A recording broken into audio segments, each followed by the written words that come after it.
So do you want to be rich or do you want to be wealthy, right? There's this thing in the real estate world that if you want to be rich, you flip houses. You can be rich real quick. If you're a wealthy person, you're building wealth while you sleep. I heard this once and it stuck with me, right? And this kind of goes into what we're talking about here in this podcast and flips and rentals and stuff like that. And you've probably heard this too, right? And I say this to the investors that I work with.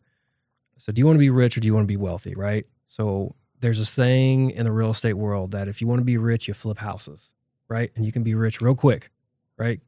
So we do, like I said, we do about 1 to 2 flips a month. And this last year, we averaged about 42K off of each of those, right? So you can get rich real quick, all right? But they say you buy rentals and you keep rentals to be wealthy. And there's a different mindset to that approach because money is really, really good when you're flipping houses and it comes very fast, right? But when you hold on to some of those properties, right, and you do those cost segs and you do those tax strategies that make you have a little bit more money at the end of the year, that a little bit more money turns into more real estate purchases, right? Yeah. And those two pieces, right, like they really stuck with me because I still, every time I get a little bit of money, right, I buy a rental, right? And it's very easy math too. If you get, and this has stuck with me since I started real estate, right? I was just like, okay, if I've got some class A or high class B, rentals in Fishers or Noblesville or Carmel or whatever else, right? If I just get 4 of those, right, making $2,300 to $2,500 a month, dude, that's about $110K a year right there. I mean, I don't need much in my life, but I assure you I could live off $110K a year, all right, for the rest of my life. And so that's a piece of like the wealth of it, right? Is you can write these off in your job. Go ahead. You're about to say something. No, I was just going to piggyback on that. You're building that wheel of cash flow and assets that are appreciating. So you're making money. That's what, to me, that fits that definition of wealthy. Is if you're a wealthy person, you're building wealth while you sleep. And you're building wealth multiple ways that don't necessarily come across in the bank statement.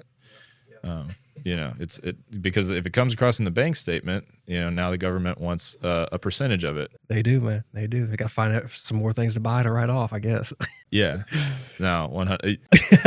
So I mean that's a really great point and a good way to frame it in terms of. Because there's things to be said about both, and I think anybody who has a well-rounded experience in real estate investing has probably done a bit of both. But I think I got a little distracted because there's a great old Chris Rock bit from where he's like the difference between rich and wealthy. He's like I think because this is show how old it is, but he's like Shaquille O'Neal, that guy is rich. The guy who signs his checks, that guy is wealthy.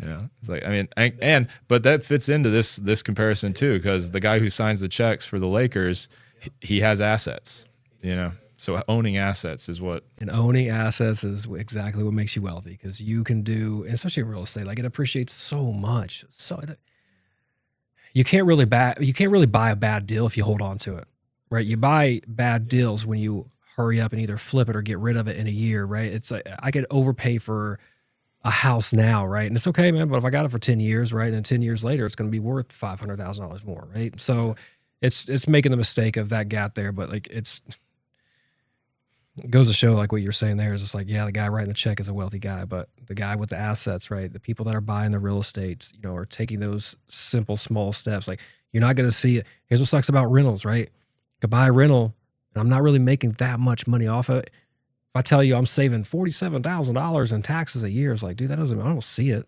I don't really see it, right? But I see it at the same time when I'm not paying the government at the end of the year. And then the money that you're really not making, I mean, maybe you make $150 a month, every water heater goes out or something, right? You don't really make any money on rentals, and that's where I think a lot of people, they avoid that and they kind of go the flipping route. It's not sexy enough. Yeah, you don't get to feel like a baller when you own a couple of rentals. you feel pretty broke. Yeah, it's what you feel. You do. Like, man, it's gonna be a 20-year plan here. I guess it's a retirement plan. I got to deal with it until then. But it's that iceberg analogy. Like you are building a great foundation if you've got rentals that are breaking even. As long as they're you're not like hemorrhaging. You're not having to eat a bunch of negative cash flow. Like you're sitting pretty. If you've got rentals that are break even and more. And I don't want to throw any shade to Shaquille O'Neal. I'm sure he is wealthy at this point because I'm sure since his NBA career he's invested in quite. I would be shocked if he doesn't have much more real estate than I do. What's he with? Is he trademarked with Papa John still? Is he still doing that? Papa Dough, Shaq Dough, something like that. Yeah, I think I remember. Was it Chacaroni? Chacaroni, that's it. Yeah. Oh, he probably owns them all now. Yeah. So he's wealthy. Wealthy guy, very wealthy. He's got that IP money. Yeah, mega wealthy. He learned from all the people that were signing his checks all those years in the NBA. He's probably asking him some questions. Yeah, yeah.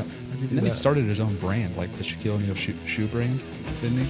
Instead of signing like a Reebok deal or a Nike deal like every other. He's like, I'm just gonna make my own brand. Make my own pizza, whatever else. You can check out our full library of episodes wherever you get your podcasts.